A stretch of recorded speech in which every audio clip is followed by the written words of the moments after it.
இந்த ஆட்டம் பாட்டம், இந்த கொண்டாட்டம், இந்த பாடல் இதெல்லாம் முடிய போகிறது. இவர்கள் பாடின பாட்டுனால இன்றைக்கு சபைகள் பாழாய் போயிட்டு இப்போ என்ன அப்படின்னா, இந்த பாடகர்கள் பாடின இந்த நூதனமான உபதேசம், கிறிஸ்துவுடைய உபதேசம் இல்லாம சத்திய வசனத்தை போதிக்க வேண்டிய அந்த பகுதியில் இருந்த தேவனுடைய பிள்ளைகள் கூட வஞ்சிக்கப்பட்டு இன்னைக்கு இருக்கிற அந்த பாடகரோட சேர்ந்து என்ன செய்தாங்க? சபைகளை பாழாக்கி தீட்டுப்படுத்திட்டாங்க.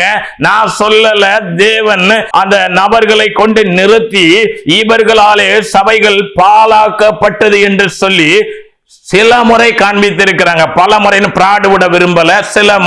சில முறை அப்படின்னா ஒரு 4-5 முறை காண்பித்தாலே அது பெரிய காரியம். அப்ப பாட்ட விரும்பலையா? புதிய ஏற்பாட்டுக்கு பாட்டு கிடையாது. புதிய ஏற்பாடுல ஆண்டவர் தன்னுடைய சீஷர்கள் அப்போஸ்தலர்களுக்கு சொல்லி கொடுத்தது, நீங்க உலகம் எங்க போய் படைப்பிற்கெல்லாம் என்ன செய்யுங்க? சுவிசேஷத்தை அறிவித்து பிதா குமார பரிசுத்தாவி நாமத்தினால ஞானஸ்தானம் கொடுத்து அவங்கள சீஷராய் மாட்டுங்க. இதுதான் பிரதான கட்டளை. இதுதான் சபை செய்யணும், இதுதான் ஊழியம் செய்யணும்.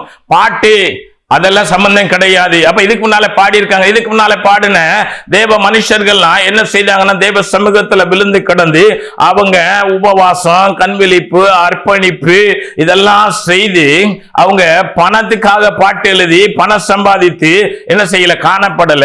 தேவன் அவங்களுக்கு ஏதோ கொடுத்த பாடல்களை எழுதி இருக்கிறாங்க. அந்த பாடல்கள் இன்னைக்கு போதுங்க. அன்னைக்கு எழுதப்பட்ட அந்த பாடல்கள் இன்னைக்கு படிச்சாலே நம்ம என்னது, அதுவே போதுமானது.